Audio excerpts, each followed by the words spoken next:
जी हाँ सर, आपका नाम क्या है? रीजेंट। रीजेंट। आप कैसे हैं रीजेंट? मेरे पास सिर्फ 2 सवाल हैं। पहला सवाल है, क्या आप मानते हैं कि नैतिक रूप से अच्छे लोग जिन्होंने नहीं सुना कि यीशु उन्हें बचाने आए थे, वे नर्क में जाते हैं अगर उन्होंने यह नहीं सुना?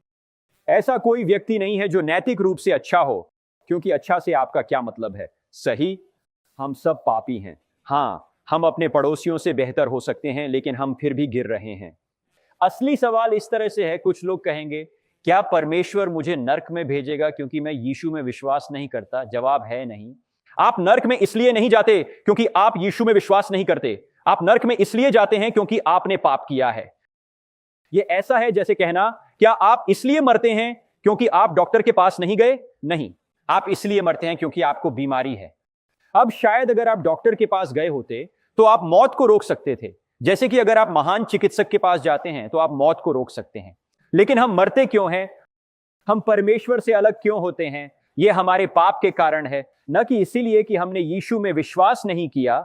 ऐसे अन्य पाप हैं जो हमने यीशु में विश्वास नहीं करने से पहले ही किए हैं। परमेश्वर पर विश्वास न करना निश्चित रूप से एक पाप है, लेकिन ऐसे अन्य पाप हैं जो पहले से ही हमें उस समस्या में डाल चुके हैं।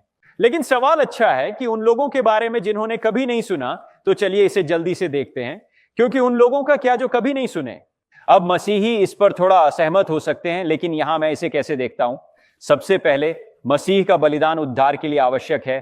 चाहे आपको मसीह के बलिदान के बारे में जानना हो या नहीं, यह सवाल है। मैं कभी यह सुझाव नहीं दूंगा कि आप मसीह के बिना स्वर्ग जा सकते हैं। सवाल है, क्या आपको स्वर्ग जाने के लिए मसीह को जानना जरूरी है? और यहां संभावनाएं हैं।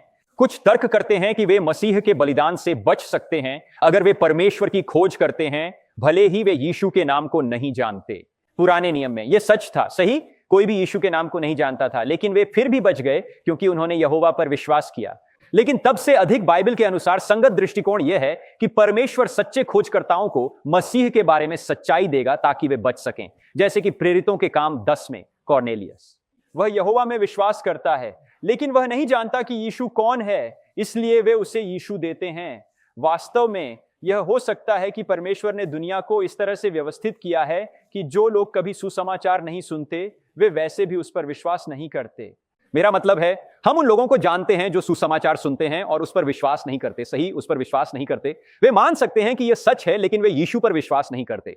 हम जानते हैं कि वहां ऐसे कई लोग हैं। यह हो सकता है कि जो लोग कभी नहीं सुनते, वे वैसे भी उस पर विश्वास नहीं करते। अब हम ऐसा क्यों कहते हैं? क्योंकि यहां प्रेरितों के काम 17 में कहा गया है, जब पौलुस मार्स हिल पर है। यहां वह क्या कहता है? एक आदमी से परमेश्वर ने हर राष्ट्र के लोगों को बनाया ताकि वे पूरी पृथ्वी पर निवास करें, और उसने उनके लिए समय निर्धारित किया और उनके रहने के लिए सही स्थान तय किए।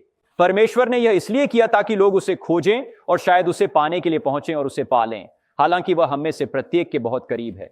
परमेश्वर ने ब्रह्मांड को इस तरह से पूर्व निर्धारित किया है कि उसने लोगों को उन स्थानों पर रखा है जहां वे उद्धार पा सकते हैं।